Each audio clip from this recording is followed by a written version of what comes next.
What's going on? Is the government playing a role in manipulating people around the world? Is it changing our consciousness? Is it looking into the future? Is it looking into the past? Is it remotely influencing people? Is it spying on us from different angles through consciousness? Welcome to the Reality Revolution. Today we're talking about MKUltra and the consciousness experiments that the government buried. His name is Sidney Gottlieb, and for 22 years, he ran the most ambitious, most secret, and most destructive investigation of human consciousness in the history of the United States government. He was awarded the Distinguished Intelligence Medal when he retired, the CIA's highest honor. The citation remains classified. He was called the Black Sorcerer, Washington's official poisoner, and the Dirty Trickster. He developed assassination tools for Fidel Castro, a poisoned cigar, a poisoned diving suit, poisoned ballpoint pen. He created truth serums, knockout drugs, and aerosol sprays that could incapacitate a room full of people. And alongside all of this, simultaneously in the same years, under the same classified program, he investigated whether the human mind could perceive events at a distance, whether electromagnetic fields could alter consciousness remotely, and whether extrasensory perception could be used as a tool for gathering intelligence. The program was called MKUltra. Most people know it as the CIA's LSD program, the one where they dosed unwitting Americans with psychedelic drugs, hired prostitutes to lure men into CIA-run bordellos, and destroyed the minds of prisoners and psychiatric patients in black sites across 3 continents. That story's been told. That story is horrifying. But there is another story buried inside MKUltra that almost nobody knows. A story about the subprojects that had nothing to do with drugs. A story about the CIA's classified investigation into ESP, electromagnetic manipulation of the brain, remote activation of human behavior, and the fundamental question that has been at the center of every episode of this channel. What is consciousness? And can it be directed? Because MKUltra was never just about LSD. It was about consciousness itself, and the experiments they buried, the ones they destroyed 20,000 documents to hide, led directly through a chain of classified programs, institutional connections, and shared personnel to the remote viewing research at the Stanford Research Institute. The same facility, the same question, the same government. MKUltra never ended. It evolved, and the thing it evolved into is the subject of my most popular episode on the channel, the Stargate tapes. Sidney Gottlieb was born in the Bronx in 1918 to Hungarian Jewish immigrant parents. He earned a PhD in chemistry from the California Institute of Technology. He stuttered. He had a clubfoot. He was by every account brilliant, gentle, and deeply introverted. He and his wife Margaret lived in a cabin without running water because they preferred it. He practiced Zen meditation. He studied yoga. He raised goats. He grew his own vegetables. He folk danced at community gatherings. He was in the private sphere of his life. The kind of person you would describe as genuinely spiritual. In 1951, he joined the CIA. By 1953, he was appointed head of the chemical division of the technical services staff. And in April of that year, CIA Director Alan Dulles approved a program called MKUltra, with Gottlieb as its chief. The program's stated objective to investigate chemical, biological, and radiological materials capable of employment in clandestine operations to control human behavior. The context was Cold War paranoia at its peak. American prisoners of war in Korea had appeared on camera making statements that seemed coerced, confessing to war crimes, denouncing American foreign policy, praising their captors. The CIA was convinced that the Soviet Union and China had developed techniques for brainwashing, the systematic reprogramming of human consciousness through unknown methods. If the Soviets had cracked the code of mind control, America needed to crack it faster. That urgency produced MKUltra, and the man tasked with running it was a stuttering, goat-milking, folk-dancing chemist who meditated every morning. The contradictions in Gottlieb's character are almost impossible to reconcile. They are in many ways the contradictions of the entire American consciousness investigation, a program that was simultaneously seeking to understand the deepest dimensions of human awareness and seeking to weaponize them. the Seeker and the Destroyer inhabiting the same body, the same budget, the same classified program. The scope was staggering. MKUltra eventually encompassed at least 149 documented subprojects funded through front organizations including the Society for the Investigation of Human Ecology. The projects were conducted at over 80 institutions, universities, hospitals, prisons, pharmaceutical companies, and military installations across the United States and in allied nations. Many of the researchers involved had no idea their funding was coming from the CIA. Most of the human subjects had no idea they were subjects at all. The program spent an estimated $10 million, roughly $90 million in today's currency, across 2 decades of research. And the research was brutal. Psychiatric patients in Montreal were subjected to psychic driving by Dr. Donald Ewan Cameron.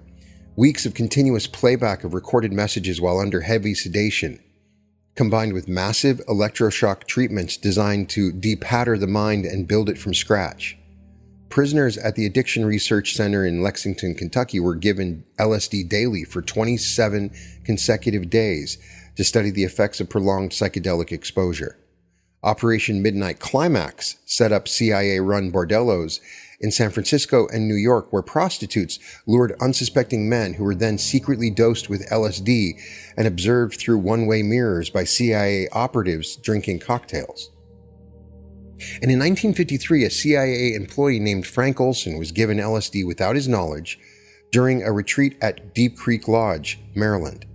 Olson was a biological weapons researcher at Fort Detrick.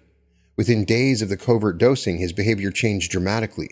He became paranoid, agitated, convinced that he had made a terrible mistake, convinced the CIA was going to destroy him.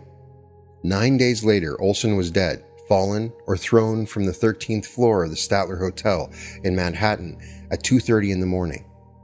The official verdict was suicide. A CIA officer named Robert Lastbrook was the only other person in the room. The Olson family spent the next 70 years fighting for the truth. A second autopsy in 1994 found a previously undetected cranial injury consistent with a blow to the head before the fall. The Manhattan District Attorney considered reopening the case as a homicide. The family sued the government. The case was settled for $750,000 and a personal apology from President Gerald Ford. And still, the full truth of what happened to Frank Olson has never been established. The documents that might have explained it were fed into a shredder 20 years after his death. This is the MKUltra that most people know.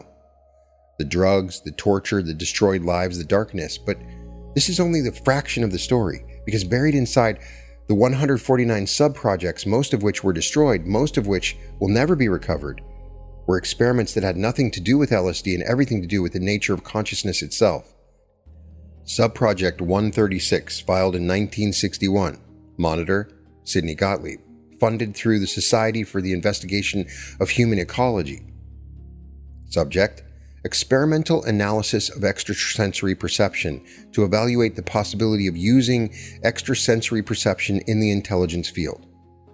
The Central Intelligence Agency, through its most classified behavioral research program, officially funded the investigation of ESP for intelligence applications.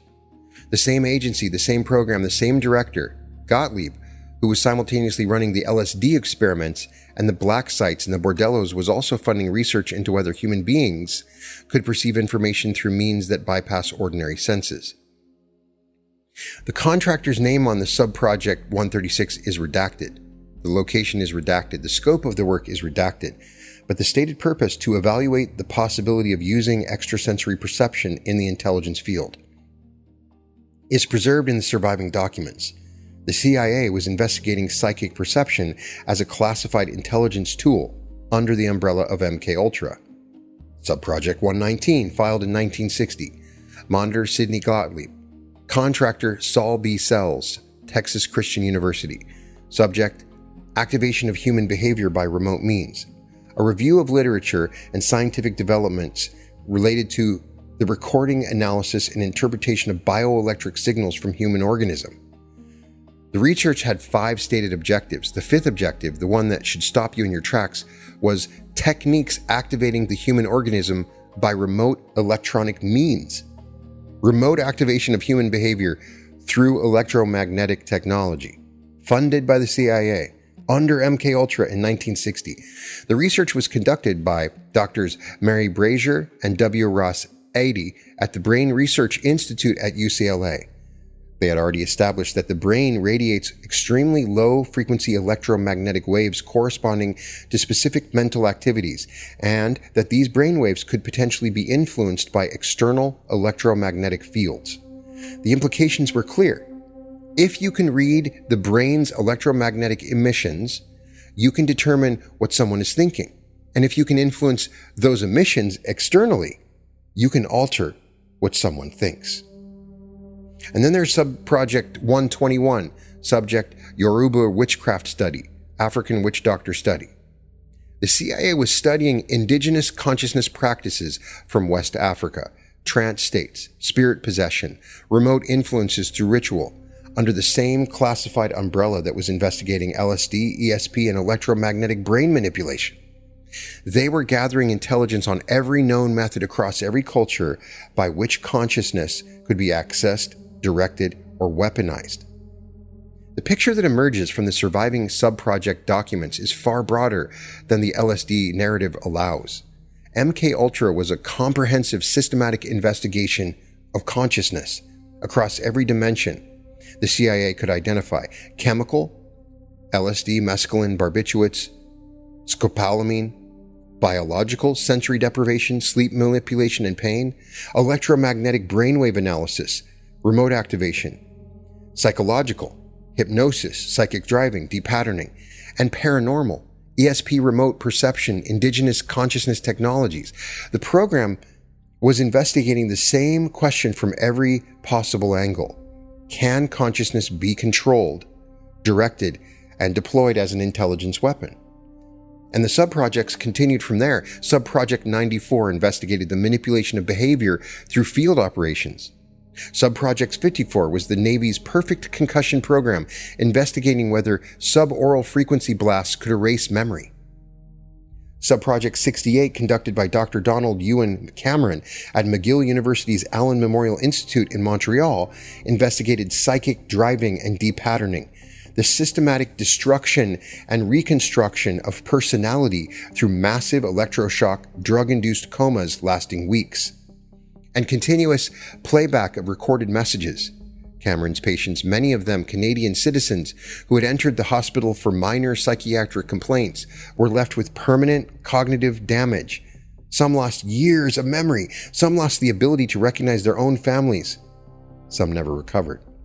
The cruelty of these experiments is difficult to overstate, but the cruelty is also the point of the investigation I'm conducting in this episode, because the cruelty reveals something about what the CIA believed it was working with.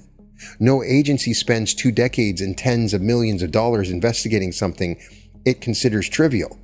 No agency classifies its research at the highest levels of national security. The scope, the funding, the brutality, and the classification of MKUltra constitute an implicit confession. The CIA believed that consciousness is real, that it's powerful, and that understanding it is a matter of national security. In 1973, CIA Director Richard Helms, Gottlieb's bureaucratic godfather, the man who had protected and funded MKUltra for 2 decades, was about to be replaced. Watergate was unraveling the Nixon administration. Congressional investigations were closing in. The political climate had shifted from Cold War paranoia to post-Vietnam accountability. The secrets were in danger. Helms ordered the destruction of the MKUltra files. Gottlieb carried out the order personally. He directed his secretary to open the safes in his office and begin shredding. Approximately 20,000 documents, the primary archive of the most extensive consciousness research program in American history, were fed into shredding machines and incinerated. Gottlieb later described his reasoning to investigators: "Let this die with us." The destruction was almost total. The only reason we know anything about MKUltra today is that a cache of financial records, budgets, invoices, expense reports had been misfiled in a separate archive that Gottlieb either forgot about or was unable to locate. These financial records were discovered in 1977 during a Freedom Information Act request by journalist John Marks. They form the basis of virtually everything the public actually knows about MKUltra. The actual research data, the experimental results, the session transcripts, the subject files, all of it was destroyed. Or was it? Think about what this means. The 149 subprojects we know about are a partial list derived from financial records. The actual number of subprojects may have been higher. The scope of the research, the full extent of what was investigated, what was discovered, what was deployed operationally is unknown and will likely remain unknown forever. The research into ESP, the electromagnetic brain experiments, the Yoruba witchcraft study, the remote activation technologies, all of it exists in historical record. The destruction raises a question that has haunted investigators for 50 years. What was on the pages they destroyed?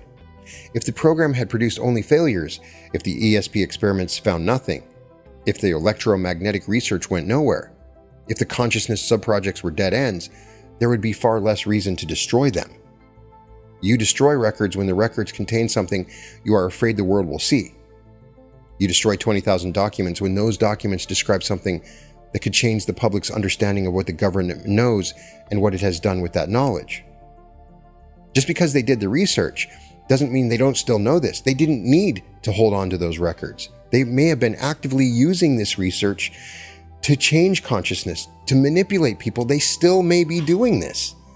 The destruction itself is evidence that MKUltra discovered things about consciousness that the CIA considered too sensitive, too powerful, or too compromising to allow into the historical record. Whatever the CIA discovered about consciousness, whatever they learned about ESP or influence was fed into a shredder. And then less than 2 years later, the research resumed at the same institution under a different name. Here's the connection that transforms MKUltra from a horror story into something far more significant. In 1972, 1 year before MKUltra files were destroyed, physicists Harold Puthoff and Russell Targ began conducting parapsychology research at Stanford Research Institute in Menlo Park, California. Their initial funding came from private sources including Parapsychology Foundation and the Institute of Noetic Sciences, but almost immediately the CIA took interest. Within months, the agency was funding the research through a program called SCANATE, Scan by Coordinate. Stanford Research Institute, the same SRI where MKUltra's consciousness projects had been routed through front organizations, the same environment, the same research community. The same question: can human consciousness access information beyond the reach of ordinary senses? The SCANATE program evolved into the Stargate project, the program I covered in the Stargate Tapes episode, which became one of the most popular episodes on this channel. For 23 years, from 1972 to 1995, the United States government funded research into remote viewing, the ability to perceive distant locations, events, and objects through directed consciousness alone.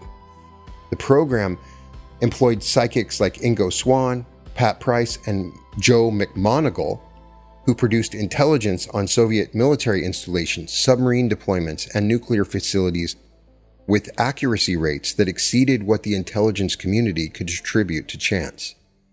Ingo Swann described the rings of Jupiter in 1973 before NASA confirmed their existence.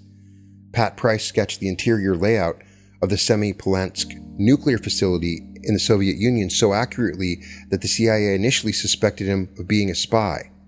McMoneagle sketched the Soviet Typhoon-class submarine months before U.S. intelligence confirmed its existence and was awarded the Legion of Merit for providing information on over 150 targets that were subsequently verified. These are documented, verified, peer-reviewed results produced by a program that grew directly from the consciousness subprojects of MKUltra. The timeline tells the story. MKUltra's Subproject 136 investigated ESP for intelligence applications in 1961. The documents were destroyed in 1973. The Stargate remote viewing program began in SRI in 1972. The handoff was seamless. The research continued under a different name. The new funding structures, the new institution pursuing the same question that Subproject 136 had been pursuing a decade earlier. MKUltra's Subproject 119 investigated electromagnetic activation of human behavior in 1960. Drs. Brazier and Ade at UCLA were studying how external electromagnetic fields could influence brainwave patterns and potentially alter consciousness remotely. A decade later, the Gateway Process, another CIA-funded program, was investigating how audio frequencies could entrain brainwaves and produce altered states of consciousness, including out-of-body experiences. The 1983 Gateway Process report, written by Lieutenant Colonel Wayne McDonnell for the commander of U.S. Army Intelligence, explicitly describes consciousness as a holographic phenomenon that transcends space-time. The through line is unbroken. From MKUltra's consciousness subprojects in the early 60s through the documented destruction in 1973 through the Stargate remote viewing program at SRI from 1972 to 1995, through the Gateway Process analysis in 1983, the United States government conducted a continuous, evolving, multi-decade investigation into the nature of consciousness and its potential as an intelligence tool. The names changed. The funding structure changed. The question never changed. What is consciousness and what can it do? And here's the detail I find most haunting, because it's a detail about consciousness itself. Sidney Gottlieb, the man who ran the most destructive consciousness experiment in American history, who destroyed thousands of minds through involuntary drugging and systematic psychological torture, and ordered the destruction of 20,000 documents to hide what he had done, spent his retirement seeking spiritual enlightenment. When he retired from the CIA in 1973, on the same day the files were being shredded, he was awarded the Distinguished Intelligence Medal, the agency's highest honor. The citation remains classified. The medal per protocol was returned, and then Gottlieb and his wife Margaret sold everything they owned, boarded a freighter in San Francisco, and sailed away. They wandered for 2 years, Australia, India, Southeast Asia. They ended up at a leprosy hospital in India where they volunteered to care for patients, people abandoned by their societies, the most marginalized human beings on Earth. The man who had spent 22 years running experiments on expendable human subjects was now washing the wounds of lepers. When he returned to the United States, he moved back to his cabin in the Virginia woods. He milked his goats, he meditated, he practiced folk dancing, he wrote poetry. He studied Zen, Buddhism with increasing seriousness. He lived without running water by choice. He practiced radical simplicity, a deliberate stripping away of everything unnecessary, as if the physical austerity could mirror and facilitate an internal emptying. A rabbi who attempted to counsel him in his final years said he was on a path of expiation, whether consciously or unconsciously. The rabbi also noted that Gottlieb's defenses were so thick, his emotional walls so fortified, that genuine therapeutic progress was almost impossible. The man who had spent decades penetrating other people's psychological defenses had built his own so high that even a skilled counselor could barely make contact. When congressional investigators finally caught up with him, when the surviving financial records revealed the scope of what MKUltra had been, Gottlieb testified under a pseudonym and repeatedly claimed that his memory had failed.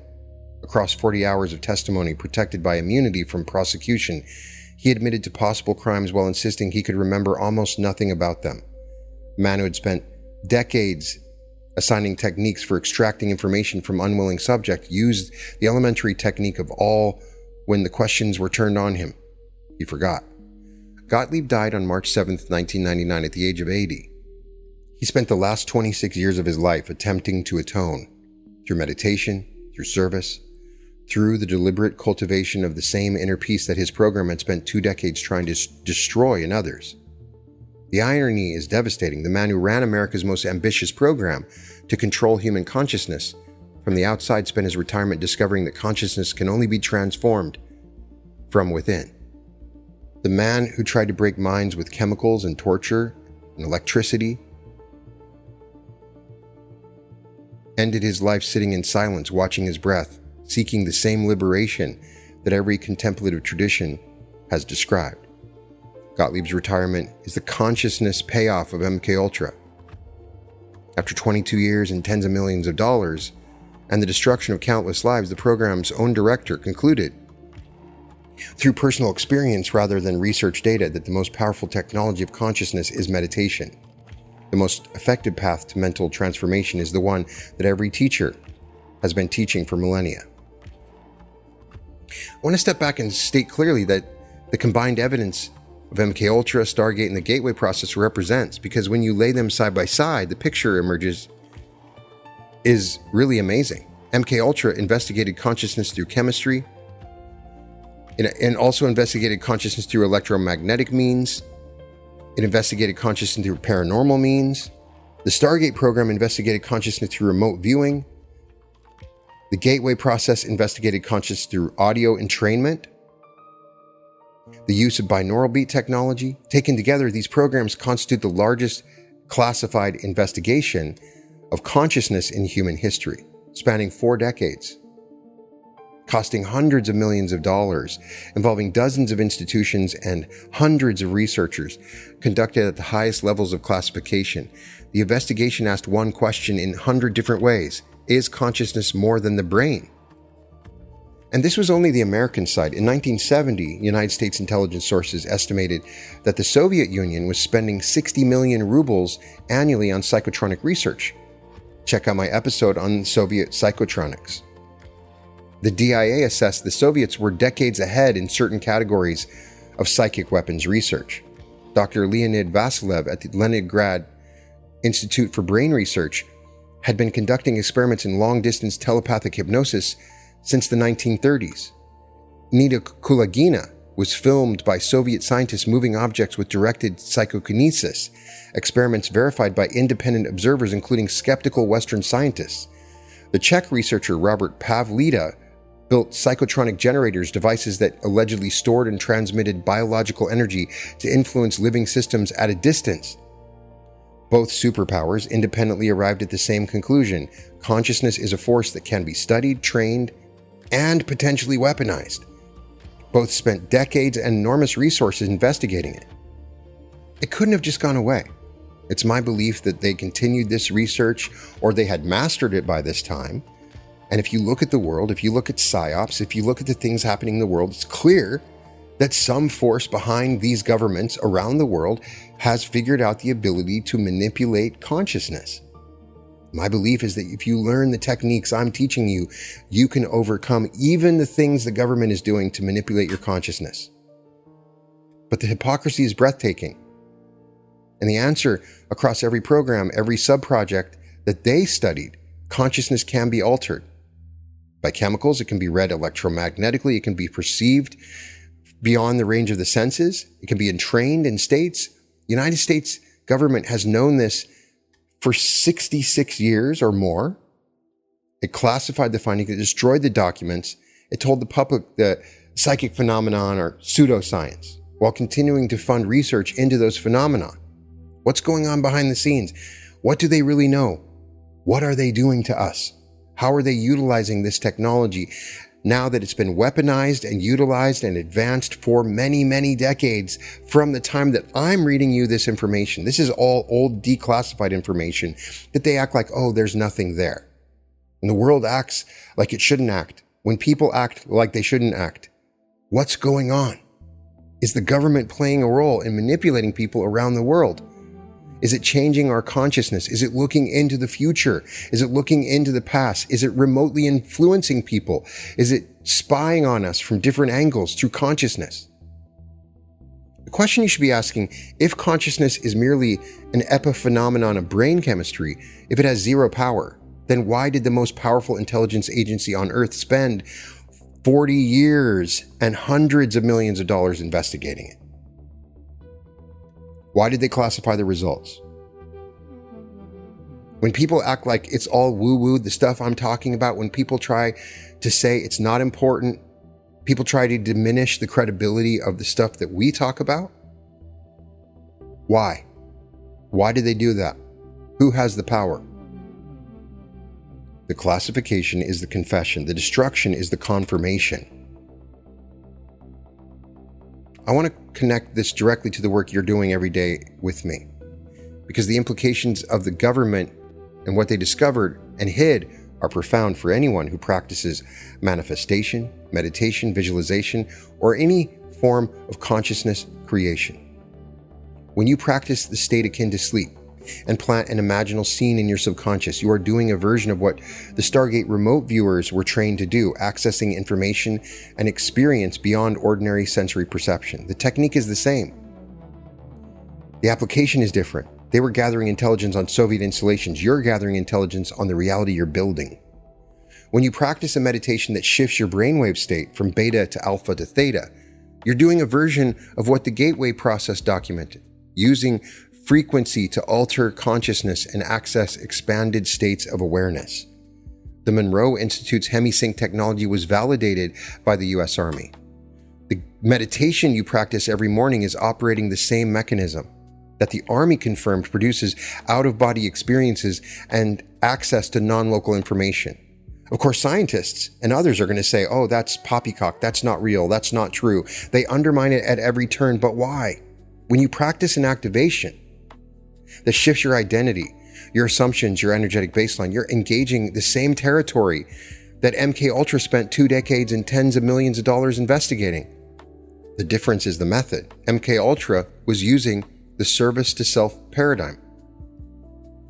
When I'm teaching that it's the service to others paradigm, these are technologies, and technologies can be good, technologies can be bad.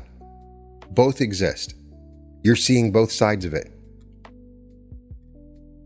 And Gottlieb's retirement proved the most important thing of all, that consciousness, when left to its own intelligence, given silence and stillness and the space to operate according to its own nature, heals, it transforms, and it liberates. The man who spent all those years trying to break consciousness from the outside discovered that consciousness, when approached from the inside with sincerity, love, and patience, does exactly what Neville said it does.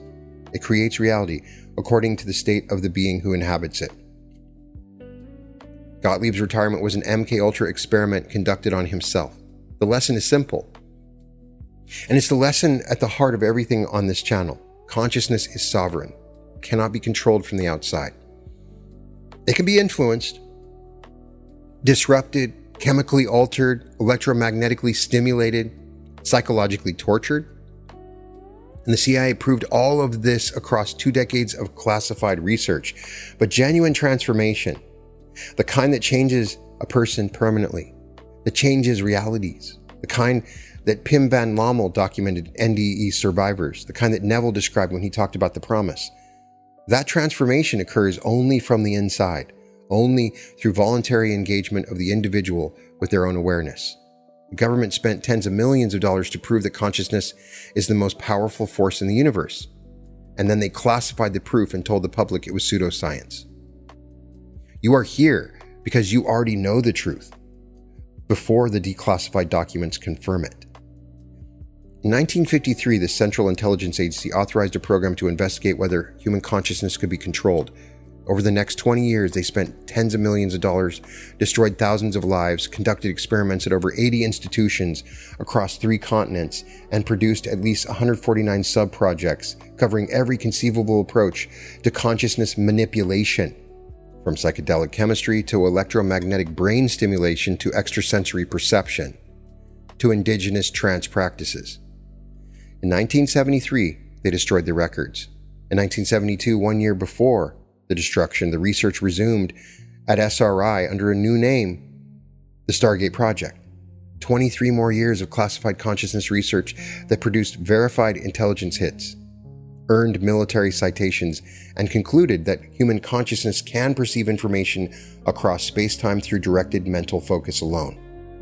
In 1983, the Gateway Process Report explicitly described consciousness as a holographic phenomenon that transcends the physical brain, that can be trained through audio entrainment to access dimensions of reality that ordinary waking awareness is unable to reach.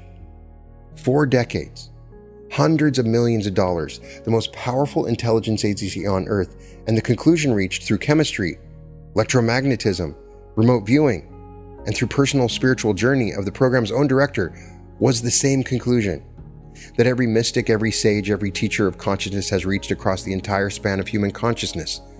Consciousness is more than the brain. Awareness extends beyond the body. The mind can access information that the senses are unable to reach. And the most powerful transformation of consciousness occurs through stillness, intention, and deliberate cultivation of inner states, the exact practices that you engage with every time you listen to this channel. The government classified this. They destroyed the documents, told the public it was pseudoscience. The weapons failed. The meditation worked. And the classified files that survived the shredder confirmed what this channel has been trying to say all this time. Consciousness creates reality. The government knows it. They've always known it. They've wanted to manipulate you so that they could control the reality. If they could figure out a way to control consciousness through these means, then they can control reality itself. Don't let them do it. Learn the science and power and technique of reality creation, just as a simple rebellion to the government knowing it already. The next time someone tells you that manifestation is pseudoscience, remember the most powerful intelligence agency in the world spent 4 decades and hundreds of millions of dollars investigating those exact claims. They found that consciousness can be altered. They classified the findings, they destroyed the documents, and told the public that the phenomena had been investigated and was imaginary. The cabin in Virginia is empty now. Gottlieb is gone. The goats are gone. The meditation cushions gather dust. But the question he spent his entire life investigating is the same. You investigate every time you close your eyes and imagine a reality that is yet to manifest. The question is answered by the act of asking it. Consciousness is real. It creates, it transforms, and it does its deepest work in silence and meditation. In the space between thoughts, where the government spent decades looking for a weapon and found, instead, the same infinite awareness that the mystics have been pointing toward for thousands of years. The files were destroyed. The truth survived, and it always does. Don't assume for a second that they stopped investigating this. Don't assume that. That in itself is the ultimate psyop. The CIA most assuredly never stopped investigating it because it would be an amazing weapon to have, to control people, to read their minds, to see into places that you don't have any sort of spy apparatus. Of course, the government continued to research it. In fact, they probably didn't have to research it anymore because they figured out how to do it. And that's why you need to figure out how to protect yourself, how to do it yourself, and to create your own reality. Don't let them create the reality. You do it yourself. You can find all episodes of The Reality Revolution at therealityrevolution.com. You're invited to join me for a 3-day live event I'm holding in Anaheim on July 24th through the 26th, where I take you on a journey through 9 immersive meditations to shift you into your greatest timeline. You can find the link in the description at www.brianscottlive.com/Anaheim. Sending all my light and all my love to everyone. May your mind be clear. May your reality be amazing. And welcome to the Reality Revolution. There's a version of your life where everything you've been reaching for arrives, where the money flows, where love opens, where your body heals, where every step carries the frequency of the self you were always meant to be. That life exists. And the path to it has been 8 years in the making. This July, the Reality Revolution comes home to Anaheim. 3 full days of teaching, meditation, and timeline activation. 9 complete sessions designed to move you from the life you're living to the life that is waiting. Activate your pineal gland. Meet your higher self. Quantum jump into your greatest timeline. Enter the bliss body healing state. Step into the flow of large sums of money. Open fully to love. Shift into a higher density new earth. Friday night, the community celebrates together. Saturday evening, a special appearance from Daryl Anka. And by Sunday evening, you walk out as the version of yourself your future self has been waiting for. I knew I had to be in the room because it's different from like listening to the meditation videos online. It was really getting into yourself and how you feel and your timelines. It's time at the event, and it really is. It's wonderful. So I would highly recommend to anyone, if you get the opportunity to do it, absolutely do it. It really is amazing. The Reality Revolution live in Anaheim, July 24th, 25th, and 26th at the Hilton Anaheim. 3 days that will change the trajectory of your life. Early bird pricing is available now. Claim your seat at www.brianscottlive.com/Anaheim.